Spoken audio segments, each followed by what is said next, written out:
Hello,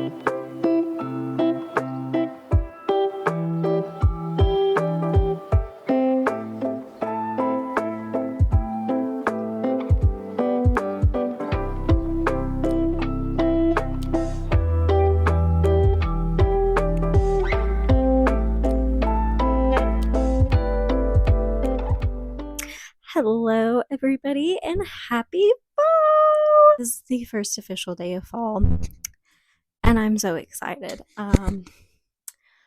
Woke up with a sore throat though, so that's fun. Yeah, my daughter's had a cold, and so I might have it now.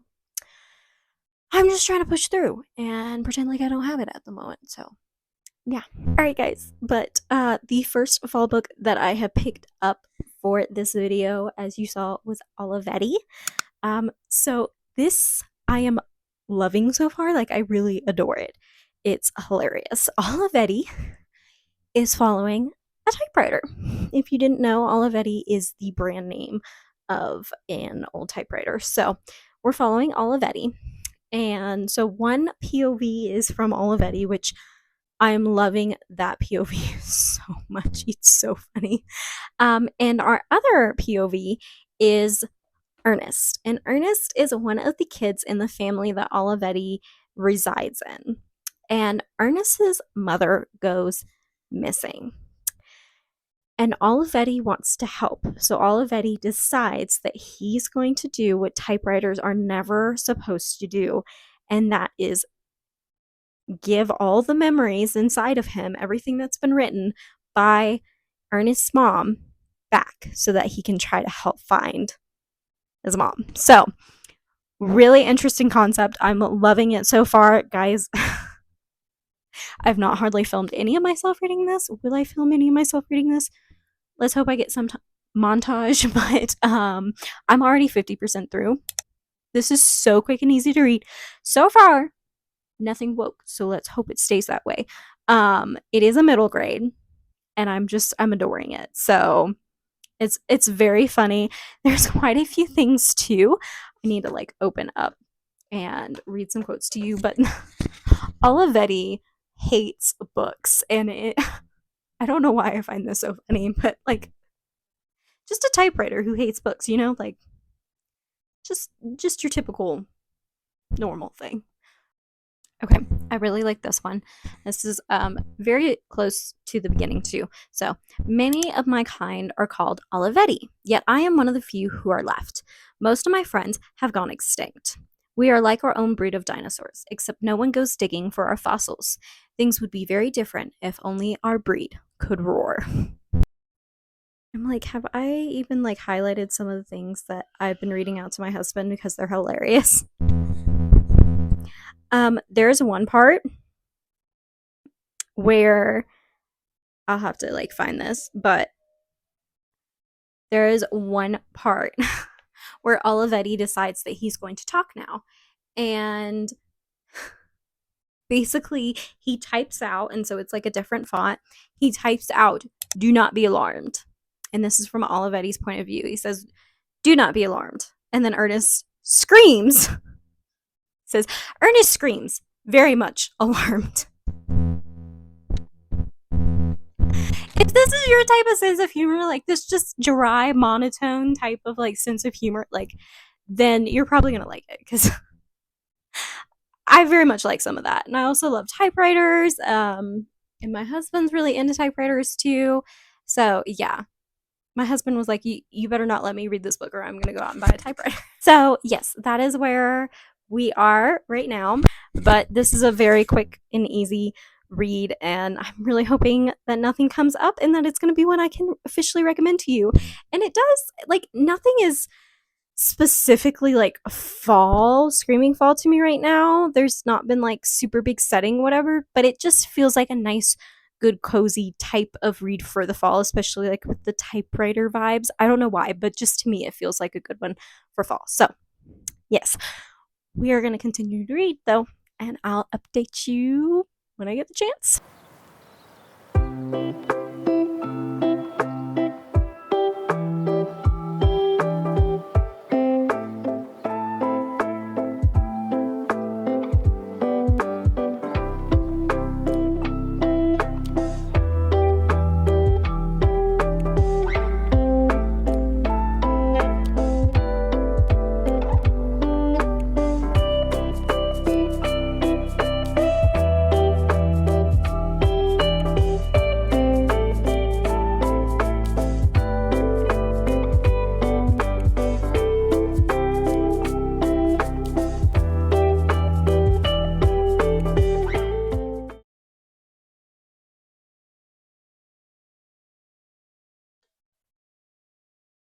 Hi. So I've been dying for like the past week. I've been resuscitated. I've come back to life. I'm okay now.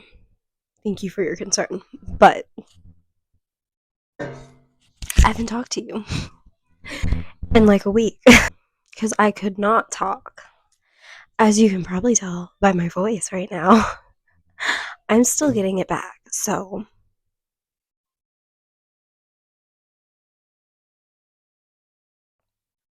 yeah. So I last talked to you and we were obsessing about Olivetti. I was having a good time. Yeah, well, I finished that while I was dying. So, Olivetti's done. What did I think of it? I liked it. I thought it might be a 5 stars, but it didn't end up being 5 stars. It wasn't quite what I expected or wanted from the ending. And like sometimes you can get something that you're not expecting and not wanting from the ending, and it can still be 5 stars. And you can be like, yes, I didn't expect this to surprise me. But it wasn't that kind. So, and it wasn't like it was a bad ending or a bad like resolution. I was just expecting something a little bit more whimsical and fulfilling in the ending, and I didn't quite get that. And yeah. Anyway, it did have some heavier concepts throughout it. Most of the lightheartedness and stuff came from Olivetti himself being so like monotonely sarcastic and stuff like that, very like humorous, which I really loved. I love that kind of humor. So I enjoyed that aspect. I gave it a 4.5 stars because I really, really enjoyed it. I got a lot of quotes from it, um, which I think I read some to y'all already. So yeah, it was a good read. It was a good like light beginning of fall kind of read, even though it didn't really give like any like pure autumnal vibes. Autumnal vibes. I don't know what just happened with my words there. I'm sorry. Like I tried to say something and it did not come out right. Okay. Okay. But yeah. After that, I went and I picked up the third book. I don't even know what this series is called. I think it's like Ormondale something, but the Wormwood Abbey. This is book three, Castle of the Winds, I think. Castle of the Winds or something like that. So my whole came in through the library and I picked that one up and I was very, very excited about that one. So I was like, hey. And this really does feel like a very like cozy fallish type of series.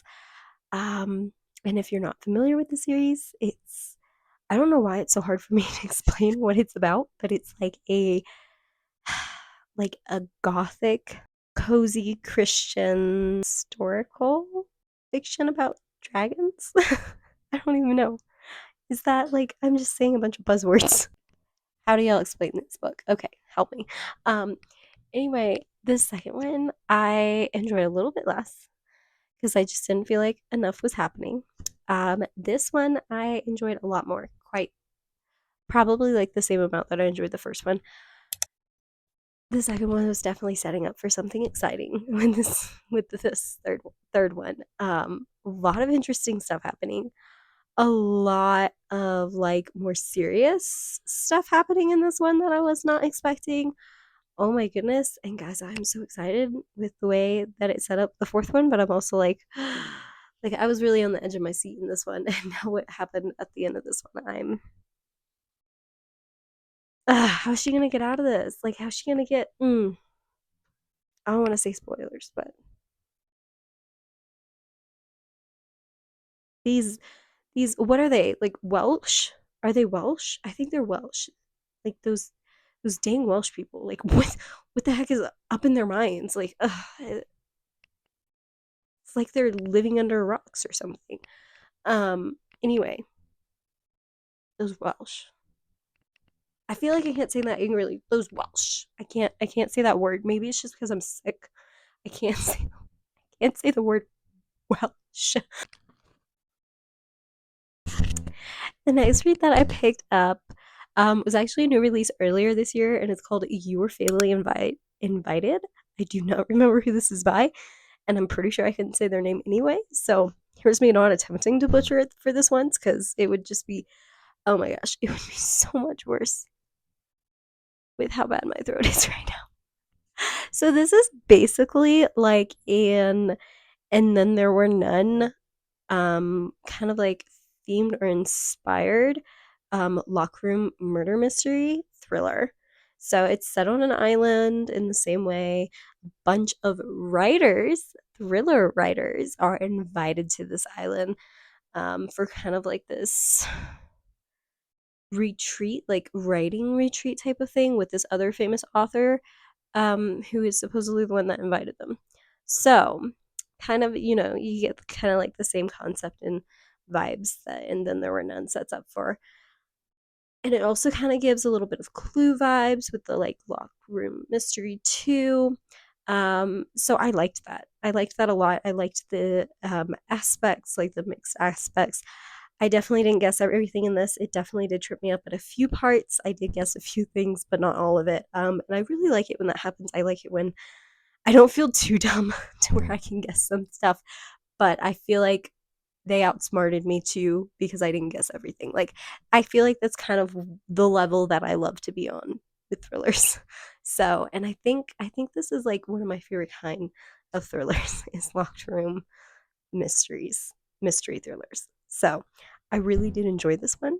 They surprised me quite a bit. The ending is not as good as And Then There Were None, clearly, but it was pretty good. Like, I didn't love what they did with the ending, but I didn't like hate it either.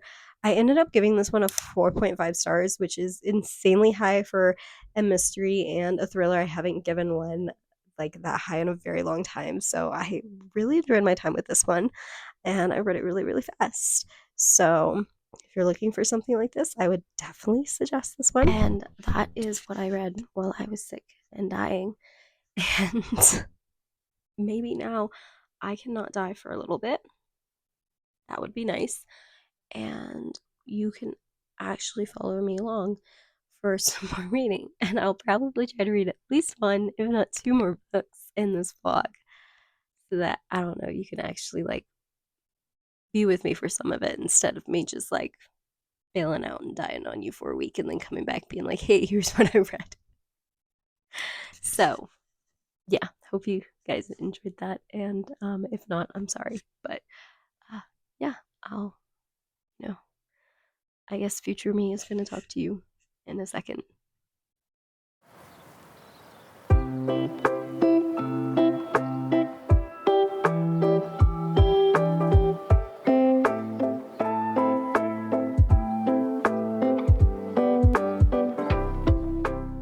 Alright, guys, so I have started Pumpkin Spice and Everything Nice. Don't remember the author of this, but it is a YA romance set in the fall. Supposed to give a lot of autumnal vibes and Gilmore Girl vibes. So this is what I've started. I've gotten a little bit into it. It's about, oh gosh, what's her name? I'm so bad with names in books, guys. So we have a female main character that it follows. She's 16 years old. Her mom owns the town's coffee shop and she loves it. They get a lot of like fall leaf peepers come up in this season because there's in a small little town up in New England, which is gorgeous with fall colors if y'all have never been. So yeah, that's kind of what we're following. But even though her mom owns this coffee shop, she hates pumpkin spice lattes. Like she has a hatred against them. So there's that like quirky little thing and everything. And I'm, pretty sure that's going to be somehow a main plot line in this book. So we will see. But a new kid comes to school, and this new kid, Jack, his parents own a what is it called? A Java Junction, which is like a coffee chain, big coffee chain store, basically like Starbucks is to us. And they move in right across the street from her mom's coffee shop. So now she's like worried about the competition and are they going to be okay financially and all this stuff. Um, but yeah, that's what we're following.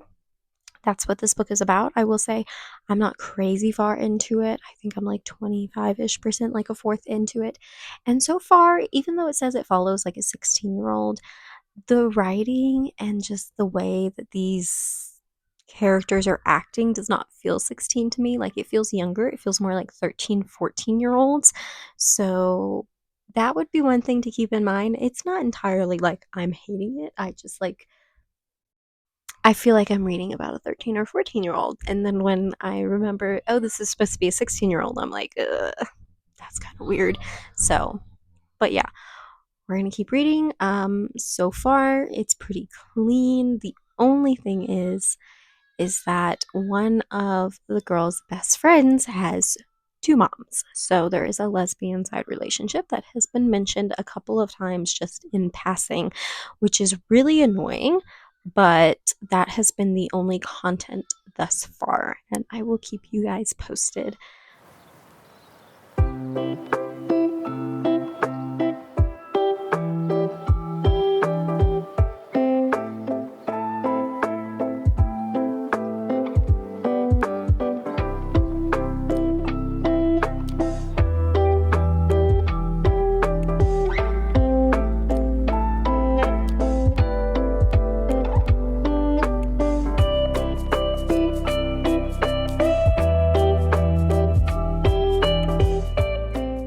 Hello, hello, guys. So I have started the Secrets of Avigdor.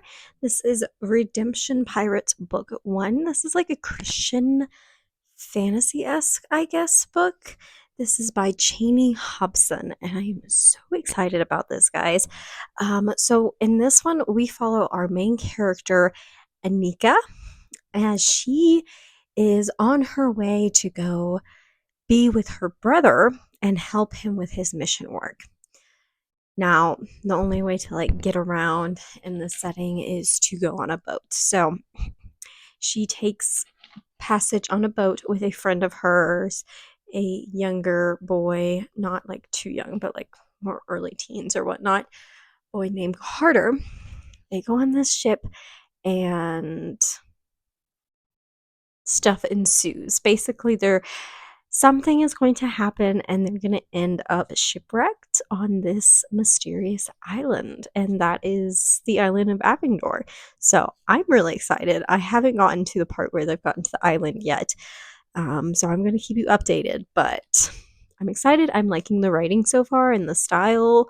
Again, we're still kind of in that early stage setup. Not a ton has happened, but I'm very hopeful for this book, so we'll see how it goes.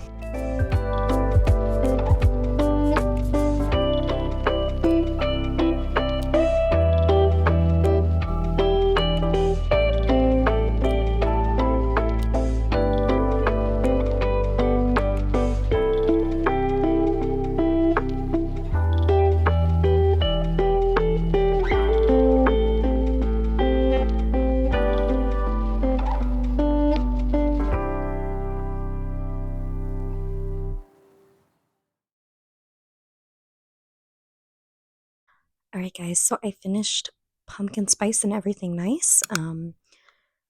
Read this on my Kindle, and I didn't really enjoy it very much. I think I'm going to land with a 2.5 stars. There was nothing in particular likely bad about this book, I guess, but it's supposed to be about two 16-year-olds, and it felt like they were middle schoolers, like they were 12 or 13. Like it just felt very immature. It didn't feel the age it was supposed to be. It also just didn't have as much to it as I thought it would. I was a little bit like figuring there was going to be more something that was going to happen, but there never was. Along with the lesbian side characters just randomly being in there to be in there, which again, I get very annoyed by that. Besides that, though, it was technically clean. There was not even any kissing or anything, and I don't believe this had any language at all. So it could be up your alley if the few things I said about it wouldn't bother you. It is technically clean. So, yeah. On the other hand, though, I am also reading The Secrets of Avigdor, and this is the first in the Redemption Pirates series. I'm trekking through, I'm about 200 pages. Yep, exactly 200 pages in, and this is right under, yeah, it's about 350. So I'm getting there. Um, I am really, really loving this one. It's basically like a Christian Lost, but with pirates. And I'm really enjoying it. Has a ton happened yet? No. I'm still thoroughly engrossed. Like, I feel like it's been pretty slow paced. We are finally at the island and stuff is happening, but still kind of slow. But I just like love this author's writing, and like the characters are so interesting that even just when we're kind of like not a ton is happening, but we're learning little bits about the characters or whatnot, like I'm thoroughly engrossed. Like it's I feel like it's definitely going to be somewhere between a 4 and a 5 star. And depending on what the rest of the book ends up like and what happens and how much, if it picks up or whatnot, like maybe it could end up being a 5 star. Like I really like the writing. So we'll see. I'm really hoping, because you guys know how much of a hoarder of 5 stars I am. And I think I've only had like one this year. I think one, maybe two. But yeah, so really enjoying this. This is also a gorgeous cover. But yeah, excited to get back to reading it and finish it up. All right, guys, I finished it. I finished The Secrets of Avigdor, Redemption Pirates, book one. Guys, I'm obsessed. I loved this. Oh my goodness. This is a 5 star, guys. Yeah, little old 5 star hoarder Katri found another 5 star this year, and I'm so happy about it. Oh my gosh, the writing was beautiful. I loved it. The way that she wrote her characters and the character like growth and stuff, like it was just very well done. Adored it, even though there wasn't a ton happening, because like this first one is a little bit more of a setup and stuff because it is a series. I was still like thoroughly engrossed. I was never bored. I just adored this. And guys, the faith element. Guys, I don't know what it was about this, but it was so well done. Like, I really, really loved it. I was literally reading out excerpts on the faith stuff to my husband because I just loved it so much. And I couldn't explain why I loved it, but I was like, here, listen to this. So, if y'all have never heard of this or read it, like, you need to go pick it up now, like, immediately. Because I loved this. Oh my goodness. Pirates, lost vibes, fantasy, Christian themes and elements. Like, it's so good. It's so good. And I think this is the perfect book to leave off this and end this little vlog on. So yeah, I got a 5 star, and that's how we're ending this vlog, and that makes me really happy. So I hope you guys enjoyed. I'm sorry it was a little bit sporadic because I got sick in the middle, but I hope you guys still enjoyed, and I hope you guys will have a wonderful rest of your week, and I hope you'll go pick this book up. All right, guys, I'll see you in my next one. Bye.